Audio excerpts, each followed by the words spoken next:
నేను మీ హరిత. Welcome back to the channel. మీరు కూడా సెకండ్ ఇన్వెస్ట్మెంట్ కోసం లేదా ఫ్యూచర్ ప్లానింగ్ కోసం మ్యూచువల్ ఫండింగ్ లో ఇన్వెస్ట్ చేయాలనుకుంటున్నారా? అయితే డెఫినెట్ గా ఒక ఎక్స్పర్ట్ సజెషన్ అనేది చాలా అవసరం. అలాంటి ఒక ఎక్స్పర్ట్ వెల్తీ చక్రధర్ గారు ఈ రోజు మనతో పాటు స్టూడియోలో ఉన్నారు. మరి ఆయనతో మాట్లాడి మ్యూచువల్ ఫండింగ్ గురించి ఏమైనా చిన్న డౌట్స్ ఉంటే క్లారిటీ తీసుకుందాం. సార్, గవర్నమెంట్లో కానీ పోస్ట్ ఆఫీస్లో కానీ బ్యాంక్స్లో కానీ ఇన్వెస్ట్ చేయడం బెటర్ అంటారా? లేకపోతే ప్రైవేట్ మ్యూచువల్ ఫండ్స్లో కానీ షేర్స్లో కానీ ఇన్వెస్ట్ చేయడం బెటర్ అంటారా? ఇది యాక్చువల్గా మంచి క్వశ్చన్ అండి.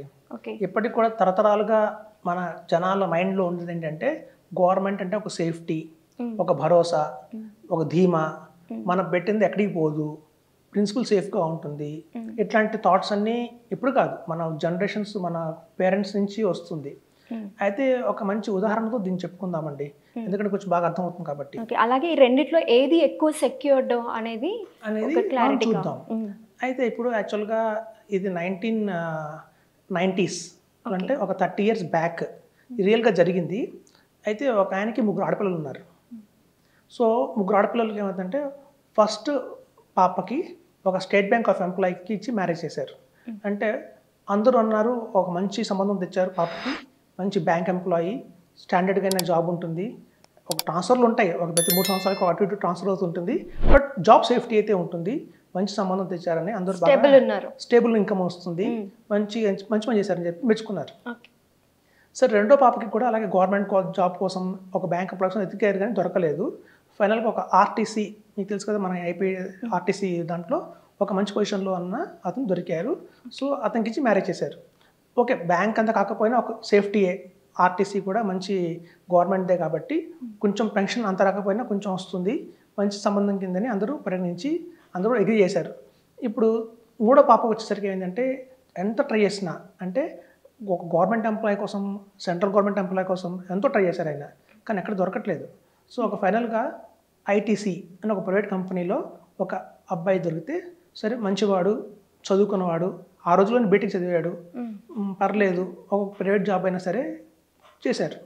అయితే ఆ రోజున చాలామంది తిట్టారు, ఎందుకు పాపం చిన్న అమ్మాయికి అన్యాయం చేసావు, పెద్దవాళ్ళిద్దరికి ఏమో మంచిగా కష్టపడ్డావు, తిరిగావు, ఒక గవర్నమెంట్ ఎంప్లాయీకి ఇచ్చావు, ఒక బ్యాంక్ ఎంప్లాయీకి ఇచ్చావు, ఒక జాబ్ సెక్యూరిటీ ఉన్న అమ్మాయికి తొందరపడ్డావేమో, పొరపాటు చేసావేమో అని ఆయన కొంచెం చుట్టాలందరూ ఉంటారు కదా, రిలేటివ్స్ అందరూ కూడా కొంచెం అన్నారు ఆ మాటలు అన్నారు. సరే ఆయన చేసి తప్పదు, సరే అని మంచి కంపెనీ ఐటీసీ అంటే చేశారు. అయితే ఇప్పుడు చూస్తుండగానే ఒక 30 ఏళ్ళు గడిచిపోయింది కదా, అందరూ రిటైర్మెంట్ అయ్యారు, ఇవాళ అందరూ రిటైర్మెంట్ అయ్యారు. ఇప్పుడు మనం ఒక్కొక్కళ్ళ పొజిషన్ చూద్దాం. ఎవరైతే ఈ బ్యాంక్ ఎంప్లాయీ ఉన్నారో ఆయన ఒక హోమ్ లోన్స్, బ్యాంక్ ఎంప్లాయీస్కి ఏంటంటే హోమ్ లోన్స్ తక్కువ రేట్ ఆఫ్ ఇంట్రెస్ట్కి వస్తాయి, బయట కంటే కూడా కొంచెం తక్కువ రేట్ ఆఫ్ ఇంట్రెస్ట్కి వస్తాయి. సో కాబట్టి ఆయన 2 ఫ్లాట్లు కొనిపెట్టారు. రిటైర్ అయ్యే టైంకి ఒక గ్రాడ్యుయేటీ కానీ పెన్షన్ కానీ ఒక 50 lakhs అక్యుములేట్ చేసి ఒక మంచి పొజిషన్లోనే ఉన్నారు. ఈ రెండో ఆర్టీసీ ఆల్లుడి గారికి కూడా ఒక మంచిది, ఒక 10 lakhs 15 lakhs దాకా ఒక చిన్న ఫ్లాట్, ఒక 2-3 అసెట్స్ కొనిపెట్టి కొంచెం బాగానే ఉంది. ఇప్పుడు ఆ రోజు అనుకున్నారు కదా అందరూ, ఈ ప్రైవేట్ ఎంప్లాయీ, ఈయన జాబ్ సెక్యూరిటీ లేదు, ఇది మంచి జాబ్ కాదు అన్నారు కదా, మరి వాళ్ళు మీరు ఎక్స్పెక్ట్ చేస్తారా ఈయన రిటైర్ అయిన టైంకి ఈయన ఎంత అక్యుములేట్ చేశాడో, ఈయన కార్పస్ కానీ ఏమన్నా? ఇప్పుడు చూడండి, ఈసాప్స్ అనేవి ఉంటాయి. ఈసాప్స్ అంటే ఎంప్లాయీకి ఇచ్చే షేర్స్ అనమాట.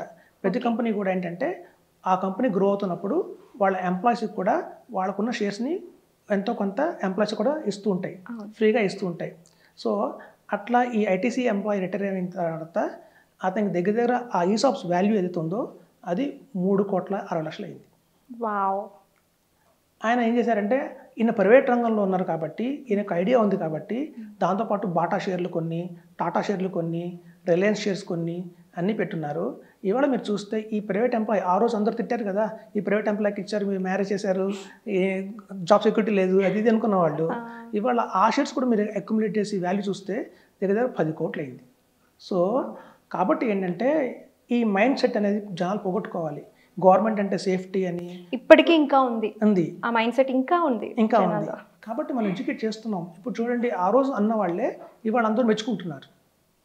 కాబట్టి ఏంటంటే ఎక్కడైనా చూడండి, ఎకానమీ గ్రో అవుతున్నప్పుడు ముందు గ్రో అయ్యేది ప్రైవేట్ సెక్టర్ గ్రో అవుతుంది. ఎందుకంటే ఇప్పుడు మీరు చూడండి, ఒక ఎగ్జాంపుల్ చెప్తాను.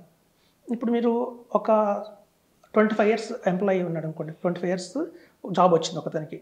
సో అతను ఏం చేశారంటే జాబ్ రాగానే ఎవరైనా ఏం చేస్తారంటే ముందు ఎంత ఆదాయం వస్తుంది మన ఖర్చు ఎంత అని చూసుకుంటారు.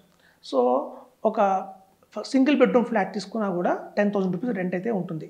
సో ఒక 10,000 రూపీస్ రెంట్, ప్రొవిజన్స్కి వాటికి వీటికి కలిపి ఒక 8,000 ఎంటర్టైన్మెంట్ కావచ్చు, అన్నీ కావచ్చు. సో 18,000 నా ఖర్చు అనుకున్నాడు అనుకోండి, ఒక 25 years అబ్బాయి. సో మ్యారేజ్ చేసుకోవాలంటే వెంటనే చేసుకోడు, ఎందుకంటే 18,000తో ఇంకో అమ్మాయిని పోషించలేడు కదా. ఇంకొంచెం 25,000 రూపీస్ శాలరీ వస్తే కానీ మ్యారేజ్ చేసుకోకూడదు అని ఒక థాట్లో ఉంటారు. సేవింగ్స్ ఉండవు. సో ఖర్చు ఒక మైండ్లో ఫిక్స్ అయిపోయారు, 18,000 నాకు రావాలి, 25,000 రూపీస్ రావాలి అని. సో వెంటనే ఏమైందంటే ఒక గవర్నమెంట్ నోటిఫికేషన్ పడింది. సో అతను కొంచెం ఇంటెలిజెంట్ పర్సన్, గవర్నమెంట్ నోటిఫికేషన్ పడింది, ఎగ్జామ్ రాశాడు, అందులో సెలెక్ట్ అయ్యాడు. సో గవర్నమెంట్ జాబ్ వచ్చింది. వాళ్ళు ఆఫర్ చేస్తున్నారు 12,500 రూపీస్. 12,500 మరి గవర్నమెంట్ జాబ్స్ అలాగే ఉంటాయి. So 12,500 rupees government job. ఇతను ఖర్చు 18,000 ఉంది, 10,000 వస్తే కానీ సరిపోదు. ఇప్పుడు అతనికి ఏంటంటే ఒక మంచి ఎంబీఏ కాబట్టి అతనికి మంచి ఇంకో కంపెనీలో ఆఫర్ వచ్చింది, 25,000 రూపీస్ శాలరీతో, మంచి ఎక్స్పీరియన్స్ ఉంది కాబట్టి మంచి జాబ్ వచ్చింది. ఓకే, ఇప్పుడు చెప్పండి, మీరు గవర్నమెంట్ జాబ్ 12,000 రూపీస్ సెలెక్ట్ చేసుకుంటారా, 25,000 రూపీస్ వచ్చే ప్రైవేట్ ఎంప్లాయీ సెలెక్ట్ చేసుకుంటారా? ప్రైవేట్ జాబ్ సెలెక్ట్ చేసుకుంటాం. ఎందుకంటే మన ఖర్చులు చూడండి, ఇప్పుడు ఖర్చులు మోస్ట్ ఇంపార్టెంట్.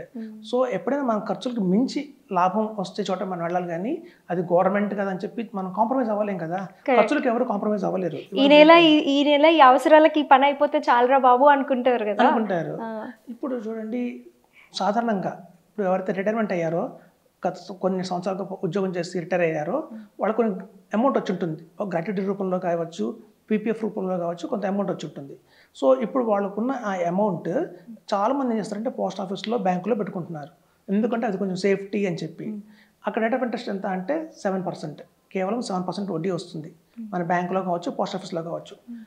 సీనియర్ సిటిజన్స్ అయితే కనుక ఇంకో 0.50 ఎక్స్ట్రా ఉంటుంది. కొన్ని 8% తీసుకుందాం. కానీ ఇప్పుడున్న నిత్యావసరాలు ఏవైతే ఉన్నాయో, కూరగాయలు కావచ్చు, బయట మార్కెట్లో పాల ధర కావచ్చు, రేషన్ షాప్కి వెళ్తే మనకి ఈ ప్రొవిజన్స్ ఉంటాయి కదా, దాలు, ఆయిల్, పల్సెస్, మెడిసిన్స్, అట్లాగే ఇవి ఖర్చులు ఎలా పెరుగుతున్నాయంటే ప్రతి సంవత్సరం 15% పెరుగుతున్నాయి. 10 to 15% మధ్యలో ఈ రేట్లు పెరుగుతున్నాయి. మనకు వచ్చే బ్యాంక్ వడ్డీ ఏమో 7%. సో ఇక్కడ మనకు మ్యూచువల్ ఫండ్స్ లాంటి మంచి ఇన్వెస్ట్మెంట్ ఆప్షన్స్ అయితే కనుక 12% రేట్ ఆఫ్ ఇంట్రెస్ట్ ఇస్తున్నాయి. ఇప్పుడు చూడండి, మన ఖర్చులు పెరుగుతున్నాయేమో 10% పెరుగుతున్నాయి, ప్రతి ఏటా 10% ఖర్చులు పెరుగుతున్నాయి. ఇక్కడ బ్యాంకులోనేమో 7% వస్తుంది, మ్యూచువల్ ఫండ్స్లోనేమో 12% వస్తుంది. సో మీరు ఏది ఆప్షన్ తీసుకుంటారు? మనకి బ్యాంక్ పర్లేదు, తక్కువ వచ్చినా మనం కాంప్రమైజ్ అవ్వలేం కదా. ఇప్పుడు మీరు రేపు ఒక మెడికల్ షాప్కి వెళ్తే మీ బ్యాంక్లో పెట్టారు కదా అని చెప్పి తగ్గించరు, ఎంఆర్పీ అవుతుంది, అంతా వసూలు చేస్తారు. ఒక డాక్టర్ దగ్గర కన్సల్టేషన్కి వెళ్ళారనుకోండి, డాక్టర్ కూడా మిమ్మల్ని క్వశ్చన్ అడగడు, మీకు ఏం ప్రాబ్లం ఉంది, నా కన్సల్టేషన్ ఫీజు అంతా ఇస్తారు. కానీ మీరు బ్యాంక్లో ఇన్వెస్ట్ చేశారు కాబట్టి మీరు తక్కువ కన్సెషన్ ఇస్తాను అని చెప్పరు కదా. సో ఖర్చులు ఎప్పుడైనా సరే తగ్గవు, లైఫ్లో పెరుగుతూనే ఉంటాయి. దానికి తగ్గట్టుగా మన రిటర్న్ ఏదైతే ఉందో అది పెరిగితేనే ఒక రోజుకి మనం సాటిస్ఫైడ్ లైఫ్ అనేది కొనసాగించగలుగుతాం. లేకపోతే ఏమవుతుందంటే, ఇప్పుడు చూడండి, స్టార్టింగ్లో ఎవరైతే ఉంటారో వాళ్ళకి ఫింగర్ డిఫరెన్స్ ఉంటుంది.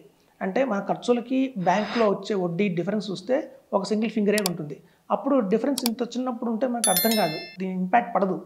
ఎప్పుడైతే 4 ఫింగర్స్ యాడ్ అవుతాయో, ఇంత గ్యాప్ వస్తుందో, అంటే మనం బ్యాంక్ వచ్చే రిటర్న్, ఇన్వెస్ట్మెంట్ మీద వచ్చే రిటర్న్, బయట ఖర్చులు ఎప్పుడైతే ఈ ఒక్క 4 ఫింగర్స్ గ్యాప్లో ఉన్నాయో, అప్పుడు ఖచ్చితంగా వాళ్ళకి ఆ పెయిన్ తెలుస్తుంది.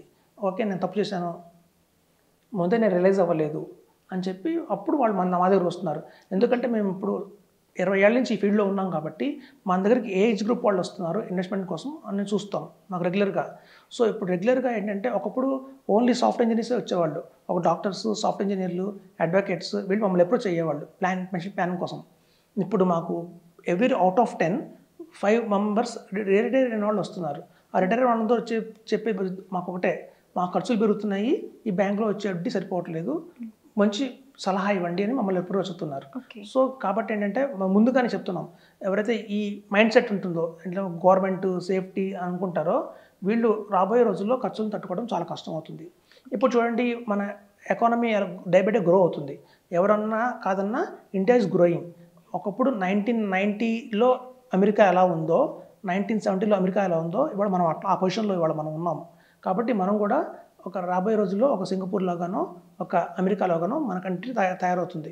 ఇప్పుడు చూడండి, మీరు యూఎస్లో కానివ్వండి, సింగపూర్లో కానివ్వండి, మనం బ్యాంక్లో రిటర్న్ వడ్డీ పెడితే, ఒక ఫిక్స్డ్ డిపాజిట్ చేస్తే మనకు వచ్చే ఇంట్రెస్ట్ ఎంత అంటే 1%. కొన్ని దేశాల్లో అయితే రిటర్న్ కూడా ఇవ్వరు, 0 రిటర్న్ ఇస్తారు, ఎందుకంటే వెల్ డెవలప్డ్ కంట్రీస్ అవి. సో గణాంకాలు ఏం చెప్తున్నాయంటే మన ఇండియా కూడా బై 2040 ఆ టైంకి బ్యాంక్ రేట్ ఆఫ్ ఇంట్రెస్ట్ కేవలం 2% పడిపోతుంది అని చెప్తున్నారు. కాబట్టి ఏంటంటే ఇప్పటి నుంచి మనం రియలైజ్ అయ్యి మంచి అడ్వైజర్ ద్వారా మ్యూచువల్ ఫండ్స్లో హైబ్రిడ్ ఫండ్స్ ఉన్నాయి. సో హైబ్రిడ్ ఫండ్స్లో ఇన్వెస్ట్మెంట్ చేస్తే ఎటువంటి రిస్క్ ఉండదు, వాళ్ళకి భరోసాగా ఉంటుంది, మంత్లీ వచ్చే ఆప్షన్ కూడా ఉంది. కాబట్టి మా మంచి అడ్వైజర్ని అప్రోచ్ అయ్యి మంచి సలహా తీసుకొని చెప్తున్నాం. Okay, nice sir, really nice. And thank you so much. ఈ విషయంలో క్లారిటీ ఎవరికి ఉండదు, నాకు లేదు. అంటే ప్రతి ఒక్కరికి ఇది గవర్నమెంట్, మీరు అన్నట్టు గవర్నమెంటే చూస్ చేసుకుంటారు ఎందుకంటే సెక్యూరిటీ ఉంటుంది అని, కానీ రిటర్న్స్ చాలామంది ఆలోచించరు. సో ఆ విధంగా చూసుకుంటే చాలా మంచి సలహా ఇచ్చారు. Thank you so much.